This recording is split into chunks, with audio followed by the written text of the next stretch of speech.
Hello and welcome guys, welcome to study social work again. आज हम फिर से स्वागत करते हैं आप सबको हमारे स्टडी सोशल वर्क प्लेटफॉर्म में, जहां पर हम लोग बात करते हैं सोशल वर्क के क्रिटिकल टॉपिक को बहुत ही आसान शब्द में, बहुत ही आसान तरीके से।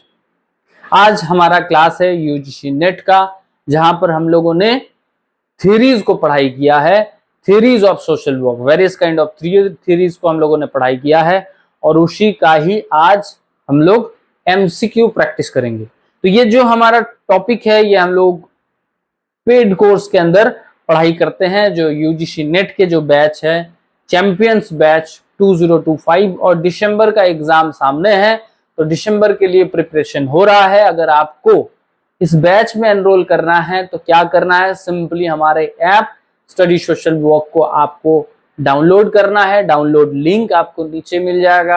आप अगर एंड्रॉयड यूजर हैं एंड्रॉयड का लिंक मिलेगा, आईओएस यूजर हैं तो आईओएस का लिंक मिलेगा, और अगर आपको लगता है कंप्यूटर से पढ़ना है तो उसका भी वेब लिंक आपको नीचे मिल जाएगा। फिर आप एनरोल कर लीजिएगा अपना फोन नंबर डाल के।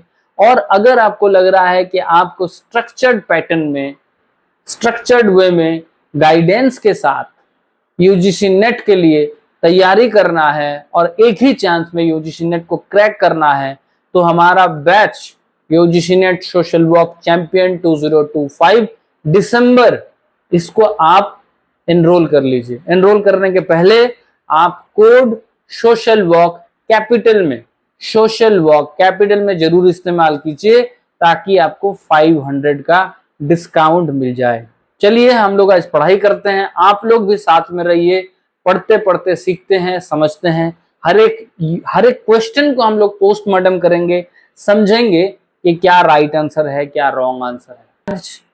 पैटर्न में बता देता हूं। पहले सबसे पहले हम लोगों के पास कुछ क्वेश्चंस है, जो क्वेश्चंस हम लोगों ने लास्ट 2-3 क्लास में जो भी मेथड्स हम लोगों ने पढ़ाई किया है, ठीक है ना, सॉरी मेथड्स नहीं, थ्योरीज हमने जितने भी पढ़ाई किया है, थ्योरीज इन सोशल वर्क, वो सारे थ्योरीज को लेके हम लोगों ने एक एमसीक्यू का सेट बनाया है जो हम लोग अभी पढ़ेंगे।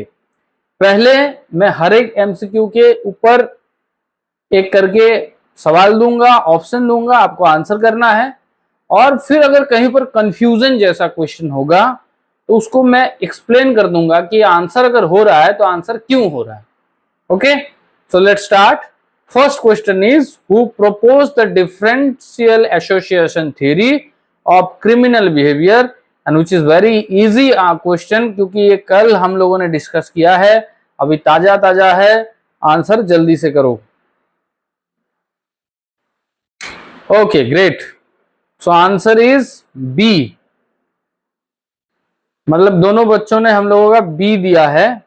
देखते हैं, हाँ बी ही है, ठीक है, क्योंकि ये जो हमारा क्वेश्चन है डिफरेंशियल एसोसिएशन थ्योरी, इसको इसी तरीके से बताया जाता है सदरलैंड डिफरेंशियल एसोसिएशन थ्योरी, इसीलिए आसान होता है इसको आंसर भी करना। ठीक है, आप लोग प्रिपेयर होके रहिएगा। हर एक थ्योरी का जो भी एडवोकेट है या जिन्होंने उसको प्रेजेंट किया है, जिन्होंने उसको प्रपोज किया है, उस सोशल साइंटिस्ट या साइकोलॉजिस्ट का नाम जरूर याद रखना है। ठीक है, दूसरा क्वेश्चन है, according to differential association theory the primary learning of criminal behaviour occur through, किस तरीके से क्रिमिनल बिहेवियर डेवलप होता है, प्राइमरीली किस तरीके से डेवलप होता है, ऑप्शंस में देखिए और राइट आंसर कीजिए।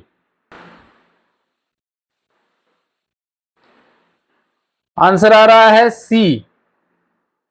चलिए चेक करते हैं, है ना, तो आंसर आ रहा है सी, सही आंसर है। ये internal personal group, intimate personal group, जी इंटीमेट पर्सनल ग्रुप का मतलब है जो क्लोज ग्रुप होता है ना, जो हमारे फैमिली फ्रेंड्स इसके ऊपर होता है वो।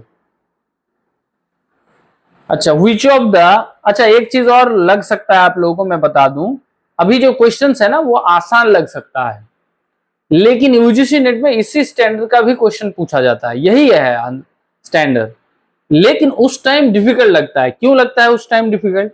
क्योंकि अभी हम लोग हाल ही थियरी पढ़ के ही आया है ना। थियरी पढ़ाई कंप्लीट हुआ और फिर हमें अभी क्वेश्चन का आंसर करना है।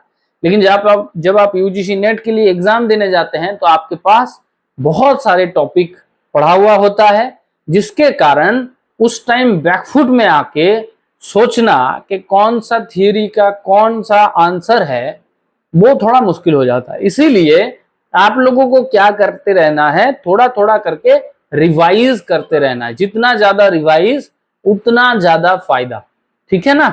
चलिए नेक्स्ट क्वेश्चन, थर्ड क्वेश्चन है, which of the following best describe the central idea of differential association theory। Differential association theory का सेंट्रल आइडिया कौन डिस्क्राइब करता है, आंसर करो।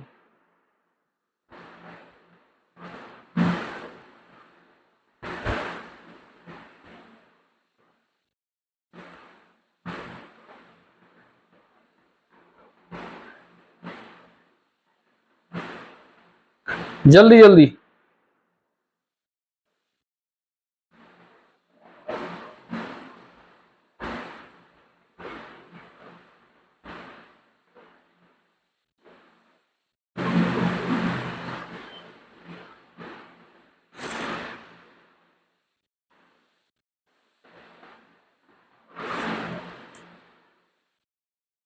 ठीक है, आंसर देखते हैं हम लोग। चलिए आंसर, बच्चों ने जो आंसर दिया है वो ठीक है। आंसर है C, C is the right answer. Criminal behaviour is learn through social interaction. Differential association theory के माध्यम से यही बताया जाता है कि क्रिमिनल बिहेवियर जो है वो हम सोशल इंटरेक्शन, जो क्लोज ग्रुप है उनसे हम सीख लेते हैं। क्या क्या सीखते हैं, एक बार और याद कर लेते हैं। टेक्निक सीखते हैं कि किस तरीके से क्राइम को किया जाए, वो टेक्निक सीखा जाता है। और दूसरा क्या है, दूसरा है कि लॉजिक, हम अगर क्राइम को कर रहे हैं तो उसके पीछे मोटिवेशन क्या है, उसके पीछे लॉजिक क्या है, वो भी हम अडॉप्ट करते हैं, ठीक है ना। तो डिफरेंशियल एसोसिएशन थ्योरी के माध्यम से क्रिमिनल बिहेवियर सोशल इंटरेक्शन के माध्यम से सीखा जाता है। Okay, fourth, according to Albert Bandura which of the following is not a core components of observational learning. Observational learning में कौन सा नहीं है, ठीक है। यहां पर आंसर सवाल नॉट है। एल्बर्ट बंडूरा का जो लर्निंग थियोरी है उसमें क्या क्या ऑब्जर्वेशनल लर्निंग के बारे में बताया गया है, कौन सा नहीं है, आंसर करो।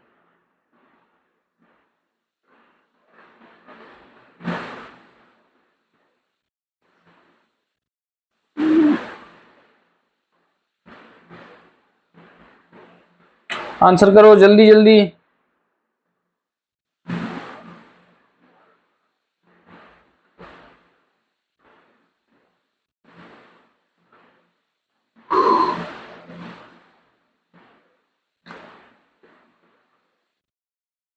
क्या बात है भाई, आसान सवाल ही तो है। ओके, सब लोगों का आंसर आ रहा है डी, है ना। तो चलिए हम लोग देख लेते हैं आंसर क्या है। D is the right answer. Reinforcement only through punishment. देखो रीइंफोर्समेंट जरूरी है, लेकिन सिर्फ पनिशमेंट के माध्यम से रीइंफोर्समेंट होना ये कोई कोर कंपोनेंट्स में नहीं पड़ता, ठीक है ना। देखो पहले है अटेंशन, अच्छे तरीके से देखना। रिटेंशन मतलब उसी चीज को दोहराना माइंड के अंदर। मोटिवेशन, क्यों करना, उसका लॉजिक ढूंढना। और फिर उसको रीइंफोर्समेंट, उसको इनिशिएट करना काम को, ठीक है ना। ये है ऑब्जर्वेशनल लर्निंग थ्योरी का कॉन्सेप्ट। लेकिन रीइंफोर्समेंट ओनली थ्रू पनिशमेंट ये संभव नहीं है। उसमें पनिशमेंट भी हो सकता है, उसमें पॉजिटिविटी हो सकता है। मोस्टली लोग पॉजिटिविटी के साथ ही करते हैं, इसीलिए उनको लगता है ये करना चाहिए, लर्निंग ऑब्जर्वेशन सही से होता है, ठीक है। अच्छा, इन बंडूरा's theory what is the role of reproduction process in observational learning। ठीक है ना, क्या पूछा जाता है, what is the role of the reproduction process in observational learning। reproduction process क्या है।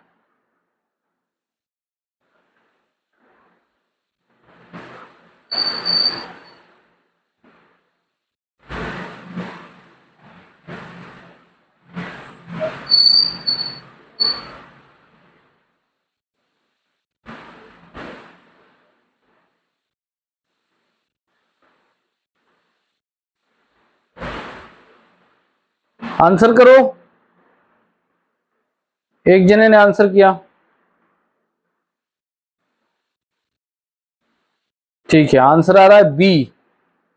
सो होपफुली आंसर सही है, ठीक है ना। आंसर किया जा रहा है B. It refers to physical practice the observed behaviour, ठीक है ना।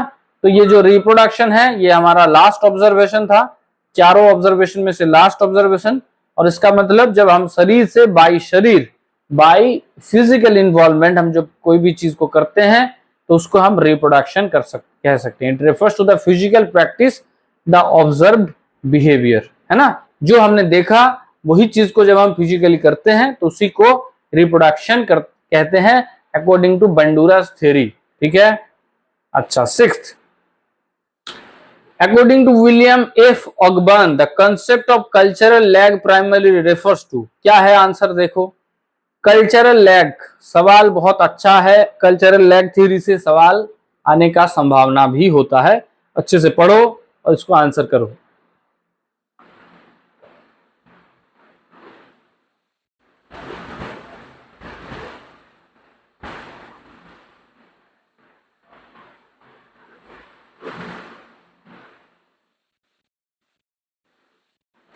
ठीक है, दोनों जने ने सी दिया, हालांकि मैं थोड़ा सा इसको हटाना भूल गया था सही से, लेकिन मुझे मालूम है आप लोगों को ये पता है इस क्वेश्चन का आंसर कि कल्चरल लैग थ्योरी के अंदर ये बताया जाता है the gap between changes in material culture and slower change in non material culture, है ना। इसी को कल्चरल लैग कहा गया है, यही कॉन्सेप्ट है कि हम मेटेरियलिस्टिक चीजों में आगे बढ़ जाते हैं लेकिन नॉन मेटेरियलिस्टिक चीजों में हम पीछे रह जाते हैं, और इसी दोनों के चीजों के बीच गैप बन जाता है जिसको कल्चरली गैप कहा जा सकता है या कल्चरल गैप कहा जा सकता है, ठीक है। Okay, seventh, which of the following is most appropriate example of cultural lag is modern society. Modern society में कल्चरल लैग का क्या एग्जांपल हो सकता है, बहुत अच्छा सवाल है। इसी तरीके का सवाल जो आपका प्रैक्टिकल ओरिएंटेड हो, आपको दिमाग चलाना हो, ऐसा आएगा। पढ़ो, आंसर करो।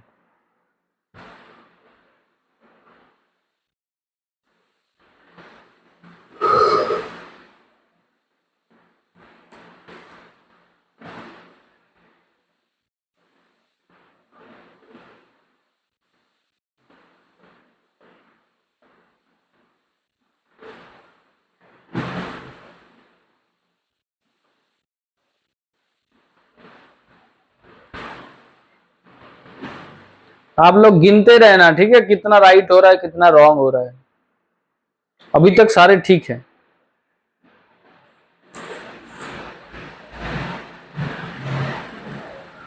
एक ही आंसर आया मेरे पास, जल्दी करो।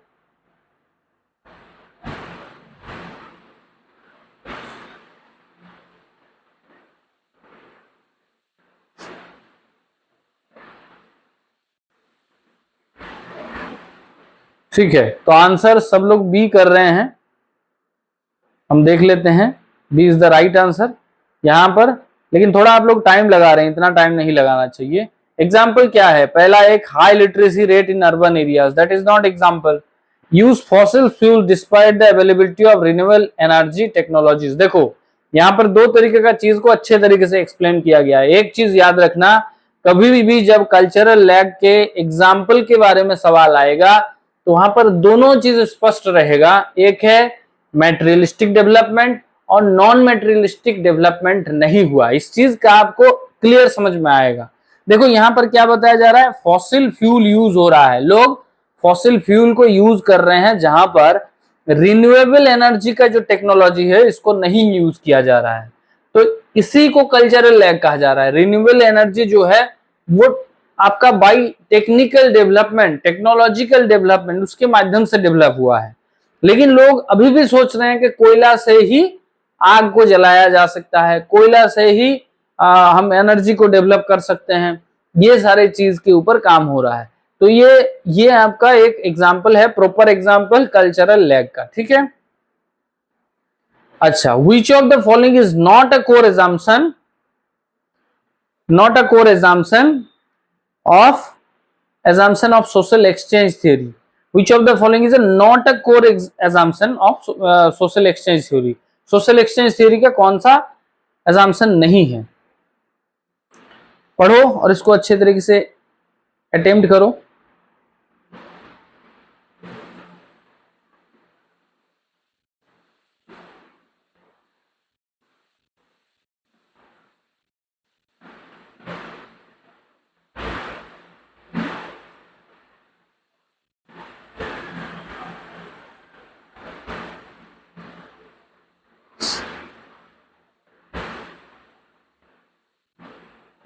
चंदन आज बड़ा आप स्लो चल रहे हो, थोड़ा फास्ट चलो।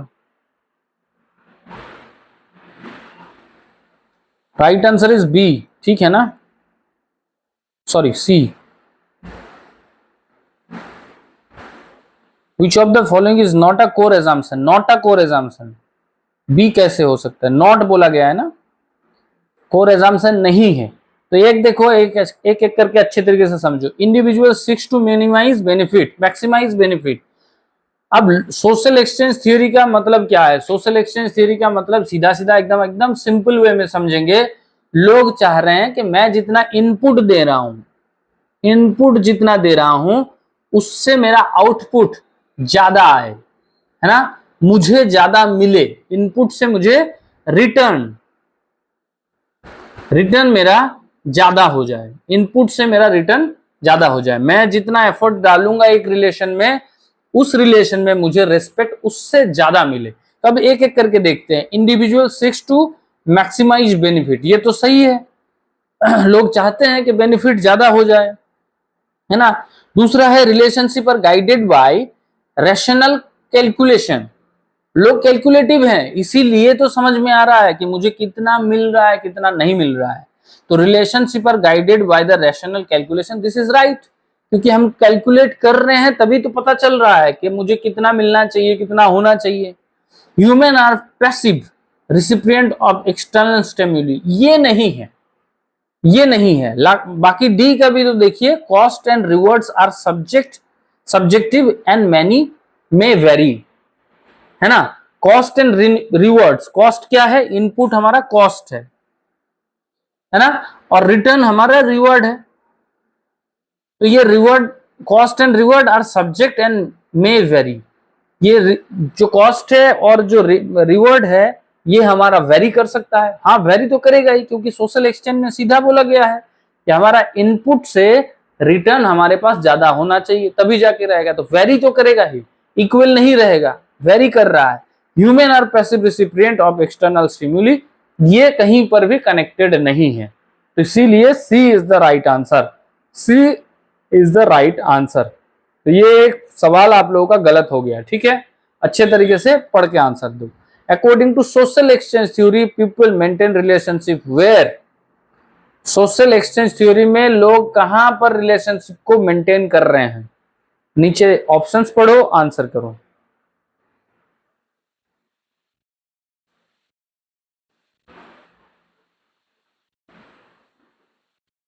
ज्यादा सोचोगे टाइम खत्म हो जाएगा। यूजीसी नेट में आपको आपको 150 क्वेश्चन का आंसर करना है 3 घंटे में, है ना, तो स्पीड को भी बना के रखना है।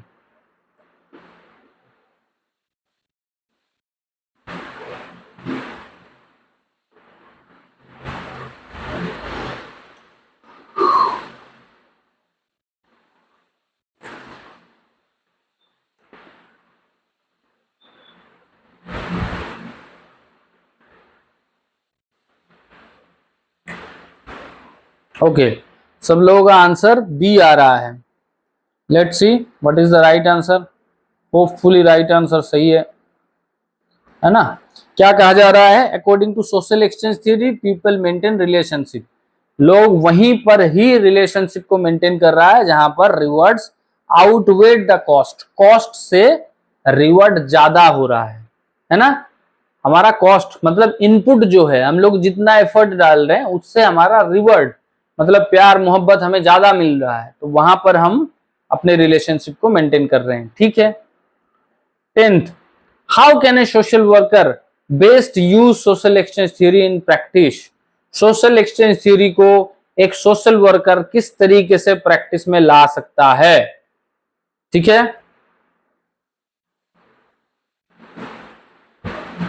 आंसर करो। ये भी आसान सवाल ही है।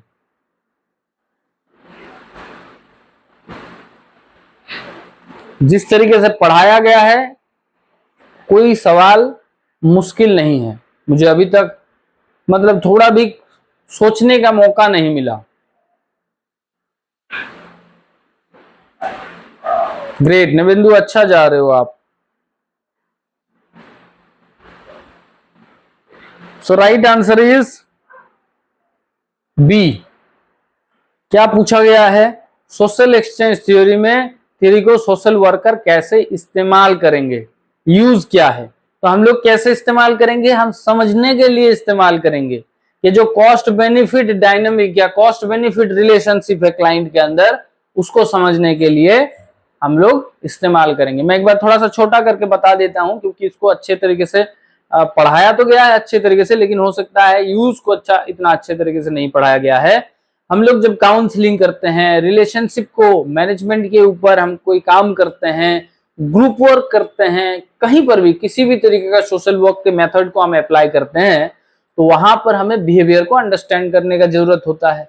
तो बिहेवियर को अंडरस्टैंड जब हमें इस तरीके से करना जरूरत होता है कि उन इंसान का दूसरे इंसान के साथ रिलेशन कैसा है, किस तरीके से रिलेशन को मेंटेन हो रहा है, तब हम लोग सोशल एक्सचेंज थियरी को एक्चुअली में अप्लाई करते हैं और वहां पर हम समझने के प्रयास करते हैं कि कॉस्ट बेनिफिट रिलेशनशिप है या नहीं है तो कितना है।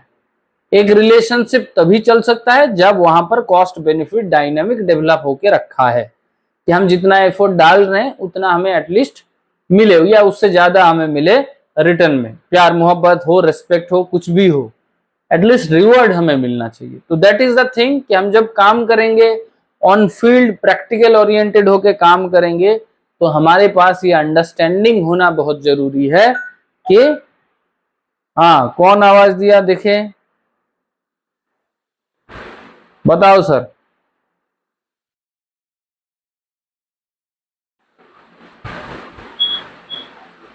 जी बोलिए सर। एक चीज में सोच रहा था उस समय, मतलब फर्स्ट पॉइंट और सेकंड पॉइंट में, जैसे फर्स्ट पॉइंट में बोला गया ना कि क्लाइंट सोशियोमेट्रिक स्टेटस के असेसमेंट करने के लिए, तो कई सारे ऐसे क्लाइंट होते हैं ना जिससे कुछ मतलब जो अपने मतलब के अलावा मतलब दूसरों का परवाह नहीं करते। तो ये सोशल एक्सचेंज थ्योरी में आएगा क्या? मतलब I was a little bit confuse in this case. नहीं देखो, हाँ आपका अच्छा, ये आपका कॉन्सेप्ट अच्छा है। आपका सवाल को मैं रीफ्रेम कर देता हूं कि बहुत सारे क्लाइंट ऐसे भी हैं जो सिर्फ और सिर्फ खुद के बारे में सोच रहा है, वो किसी और के बारे में परवाह नहीं कर रहा है। तो क्या ये सोशल एक्सचेंज थ्योरी में आ सकता है या नहीं आ सकता? इसमें दो तरीके का फिनोमेना काम करेगा। पहला, आप अच्छे तरीके से समझिए, कोई एक क्लाइंट ऐसा है जो अगर सिर्फ और सिर्फ अपने बारे में सोचता है तो वो रिलेशनशिप डेवलप ही नहीं कर पाएगा। रिलेशनशिप डेवलप करने का मतलब ही है कि अपने आप को सोचो, लेकिन साथ ही साथ जिनके साथ आप रिलेशन में है उनके बारे में भी सोचना पड़ेगा, पहली कंडीशन। दूसरा कंडीशन कि अगर आप सिर्फ और सिर्फ खुद के बारे में सोच रहे हो, इसका मतलब आप रिलेशन को मेंटेन करने के लिए कोई ना कोई एफर्ट तो डालोगे नहीं ना। यहां पर सोशल एक्सचेंज थ्योरी के माध्यम से यह कहा जा रहा है कि आप एफर्ट पहले डाल रहे हो। ऐसा नहीं है कि कोई एफर्ट नहीं डाल रहे हो, आप एफर्ट डाल रहे हो। मतलब आप सिर्फ और सिर्फ अपने आप को सोच रहे हो, ऐसा नहीं है। आप दूसरे के बारे में भी सोच रहे हो, लेकिन आप उस रिलेशन को तभी मेंटेन कर पाओगे, लॉन्ग टर्म लेके जा पाओगे, जब आपको उस रिलेशन में रहते रहते ये रियलाइजेशन होगा कि मैं जितना एफर्ट डाल रहा हूं, मेरे पास उससे ज्यादा रिवॉर्ड आ रहा है। मतलब मेरे को इज्जत किया जा रहा है, मेरे को प्यार किया जा रहा है, मेरे को सम्मान दिया जा रहा है, मेरे को रिकॉग्निशन दिया जा रहा है, वो अलग अलग जगह पे। अगर आप अपने फैमिली में आप डालते हो एफर्ट, तो आप एक्सपेक्ट करोगे कि आपको प्यार किया जाएगा। आप कोई ऑफिस में आप एफर्ट डालते हो तो आपको लगेगा कि मेरे को रिकॉग्निशन मिलेगा या सैलरी मिलेगा, इंक्रीमेंट मिलेगा, ये सारे अवार्ड्स है।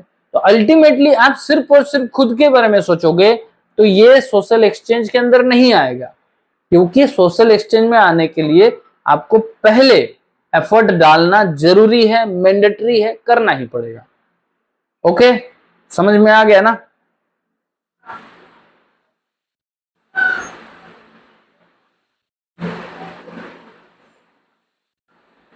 सही है।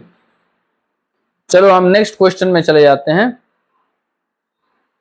एक बार देख लेते हैं समझ में आया कि नहीं। हाँ ठीक है, ओके। लेकिन सवाल पूछना बहुत जरूरी है, आप पूछते रहना, ठीक है।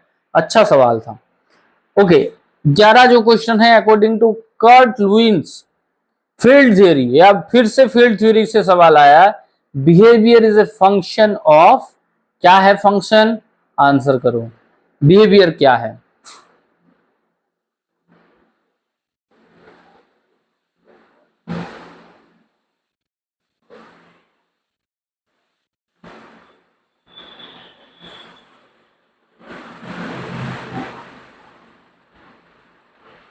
ठीक है, मैं आप लोगों में से मेरे को कोई बताओ जो कर्ट लुईस ने फील्ड थ्योरी के अंदर फॉर्मूला दिया है बिहेवियर का, बी इक्वल टू क्या है, मेरे को बताओ।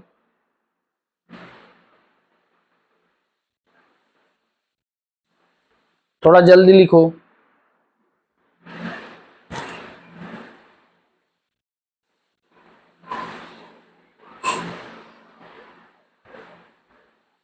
फॉर्मूला के बारे में याद है?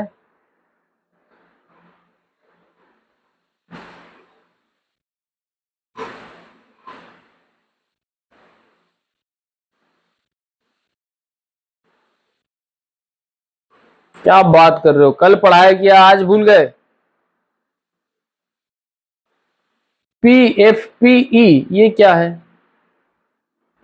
नहीं, गलत हो गया फॉर्मूला, सही से करो।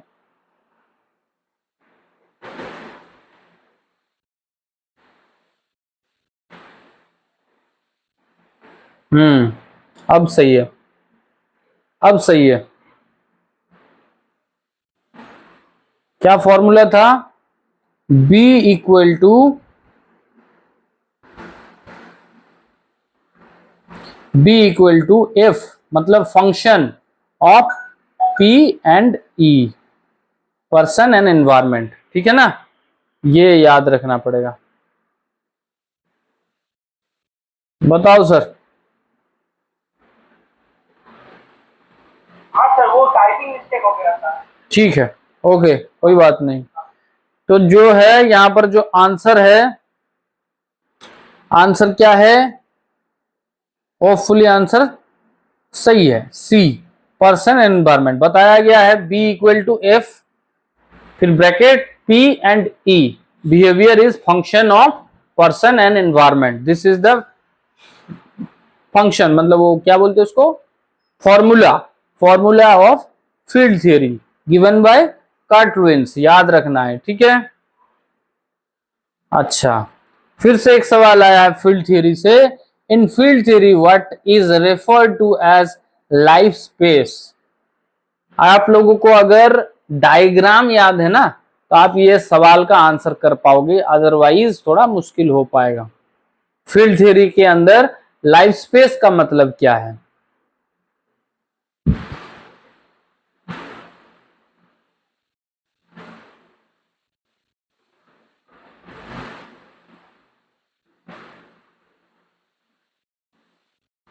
ग्रेट, अच्छी बात है, याद है आप लोगों को। So B is the right answer, अच्छी बात।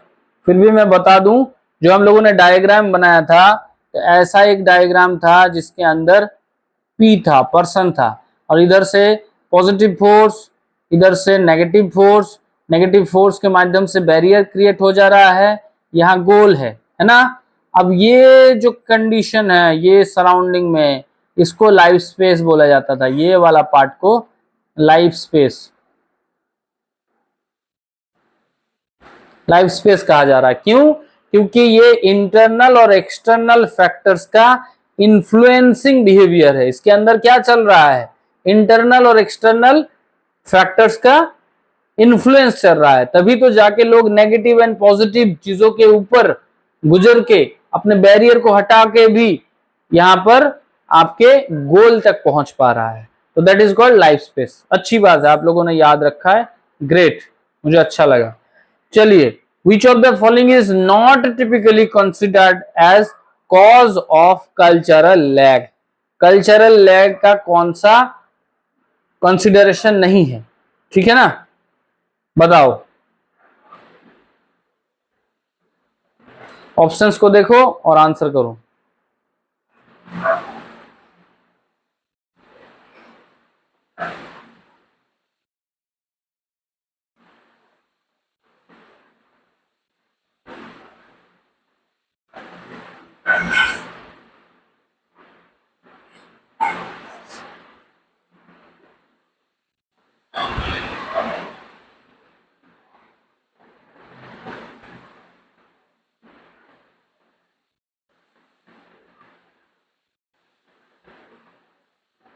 क्या इंस्टीट्यूशनल इनर्टिया का मतलब क्या है? ठीक है, आंसर तो करो फिर बताते हैं। आंसर के पहले एक्सपेक्ट मत करो कि मैं हर एक आंसर को एक्सप्लेन करूंगा, पहले तो मुझे भी समझना है। Okay, so answer is D. इसका मतलब आप लोग सही गेस भी लगा पा रहे हो। अगर आपको आंसर अगर नहीं भी आता है तो गेस कर पा रहे हो। देखो क्या बोला जा रहा है कि कॉज ऑफ कल्चरल लैग, कौन सा कॉज नहीं है ना, not typically considered as cause of cultural lag. Cultural lag होने के लिए कौन सा कॉज नहीं है ना। तो पहला है रैपिड टेक्नोलॉजिकल इनोवेशन। जब टेक्नोलॉजिकल इनोवेशन हो रहा है तो लोग क्या हो रहा है, टेक्निकली आगे चला जा रहा है और नॉन टेक्निकली पीछे रह जा रहा है। तो ये रैपिड टेक्नोलॉजिकल इनोवेशन एक जिम्मेदार है कल्चरल लैग बनने के लिए। इंस्टीट्यूशनल इनर्टिया, इंस्टीट्यूशनल इनर्टिया का मतलब है जो इंस्टीट्यूशंस है वो उसको अडॉप्ट कर रहा है। अच्छे तरीके से समझिए, कोई कल्चर डेवलप हो रहा है, कोई टेक्नोलॉजिकल कॉन्सेप्ट डेवलप हो रहा है, तो उसके लिए इंस्टीट्यूशन भी तो चाहिए जो लोग चीज को सिखा रहा है ना। इंस्टीट्यूशन के माध्यम से ही तो सीखता है लोग, या उसको एडॉप्शन होता है। कोई नया मशीन आया तो कोई ना कोई इंस्टीट्यूशन में वो लगना चाहिए, कोई ना कोई इंस्टीट्यूशन है जो उस मशीन को कैसे चलाएं वो सिखाना पड़ेगा। तो ये भी एक जिम्मेदार है क्योंकि रैपिडली ग्रोथ हो जा रहा है। Deep rooted social norms and value, ये भी जिम्मेदार है, ये पीछे लेके जाने के लिए जिम्मेदार है। देखो क्या बोला जा रहा है, टेक्निकल चीजें जो है वो आगे चला जा रहा है, जैसे मैंने बताया ये, लेकिन नॉन टेक्निकल चीजें जैसे नॉर्म्स एंड वैल्यू, इसके वजह से क्या हो रहा है, लोग पीछे ही चला जा रहा है ना। जैसे मान के चलिए अभी जो बच्चे का जन्म होना, तो ये नॉर्मली लोग हॉस्पिटल में ही करते हैं। कभी कभी सर्जरी के लिए भी वो एप्लीकेबल होता है, कभी कभी नहीं। आज के दिन में ज्यादातर सिजेरियन बेबी ही है। क्यों? क्योंकि टेक्नोलॉजी इतना बढ़िया हो गया है कि ऑपरेशन करके निकालने में कोई दिक्कत नहीं है, कोई जान जाने का खतरा नहीं है। लेकिन अगर कोई नॉर्म्स के वजह से, नॉर्म्स एंड वैल्यू के वजह से सोचें कि नहीं घर में ही बच्चा होना चाहिए, दाई माँ आएंगी और उनके हाथ से ही होगा, तो वहां पर कोई हादसा भी हो सकता है, एक्सीडेंट हो सकता है, क्योंकि जो दाई माँ है वो इतना एक्सपर्ट नहीं है डॉक्टर के जैसा, है ना। या कोई इमरजेंसी हो गया तो वो कंट्रोल नहीं कर सकती है। इसीलिए नॉर्म्स एंड वैल्यूज भी जिम्मेदार है कल्चरल लैग हो जाने के लिए। But high birth rate in developing country, इसका मतलब क्या है, डेवलपिंग कंट्री में हाई बर्थ रेट, इसका कोई वैल्यू नहीं। इवन कोई ऐसा स्टैटिक नहीं है, रिसर्च नहीं है कि डेवलपिंग कंट्री में ही हाई बर्थ रेट है। इसीलिए ये जो डी ऑप्शन है ये रिलेटेड नहीं है कल्चरल लैग के साथ, इसी के लिए ये राइट आंसर हो गया। D is the right answer. समझ में आया सारे ऑप्शंस? बताओ मेरे को समझ में आया कि नहीं।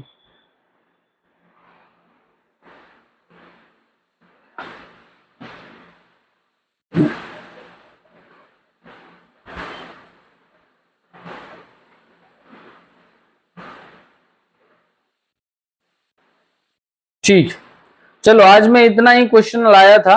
मैंने सोचा था कि शायद कुछ क्वेश्चंस में डिफिकल्टीज हमारे बच्चों को आएगा, लेकिन मुझे बहुत अच्छा लगा कि सारे स्मूथ गया। शायद मुझे एक ही क्वेश्चन मिला जो क्वेश्चन का जवाब गलत आया, बाकी 13 क्वेश्चन हमने अभी प्रैक्टिस किया, उसमें से 12 क्वेश्चन बच्चों ने राइट आंसर दिया, विच इज गुड थिंग। यही आप लोगों को कैरी करना है। आप लोग समझ पा रहे हैं जितना पढ़ा रहा हूं वो कितना काफी है, आपके अंडरस्टैंडिंग क्रिएट होने में कितना काफी है। And that is what I am looking from you कि चलो जितना पढ़ा दिया उतना भी याद रखेंगे तो आपका कैपेबिलिटी डेवलप हो जाएगा और आप गेस कर पाएंगे अच्छे तरीके से। क्योंकि हर क्वेश्चन का आंसर आपको आता है ऐसा जरूरी नहीं है, लेकिन हर क्वेश्चन का राइट आंसर पकड़ना ये एक कला है। तो ये चीज आपको आना चाहिए और मुझे लगता है कि ये चीज डेवलप हो रहा है धीरे धीरे, एंड दैट्स वेरी नाइस। ठीक है, हम लोगों का एक क्लास बंद हो गया था जो हम कोशिश करेंगे मंगलवार को या बुधवार को कर दें, ट्यूसडे या थर्सडे को हम लोग इसको क्लास को कर देंगे, और फिर और एक क्लास भी होगा जो ऑफ हुआ था वो भी मेकअप किया जाएगा। तो डोंट वरी अबाउट इट। आज हम लोग ज्यादा और पढ़ते नहीं है, ठीक है, इतना ही है एमसीक्यू। कल से हम लोग नया चैप्टर पढ़ेंगे, नया यूनिट पढ़ेंगे। यूनिट चेंज नहीं हो रहा है, चैप्टर ही चेंज हो रहा है। सो कल से हम लोग नया चीजें पढ़ेंगे। आज के लिए इतना ही। शनिवार रविवार दोनों दिन हम लोगों ने पढ़ लिया, ज्यादा प्रेशर ना हो जाए। इंटरटेनली चीजों को समझना चाहिए। स्टडी मटेरियल आज ही मिल जाएगा अपलोड, मैं कर दूंगा अपलोड, ठीक है, स्टडी मटेरियल मिल जाएगा। Okay, so thank you so much. जय हिंद, जय भारत। अपना ख्याल रखिए, दूसरे का भी ख्याल रखिए। कोई सवाल है तो पूछ लीजिए, नहीं तो फिर गुड नाइट हो जाएगा।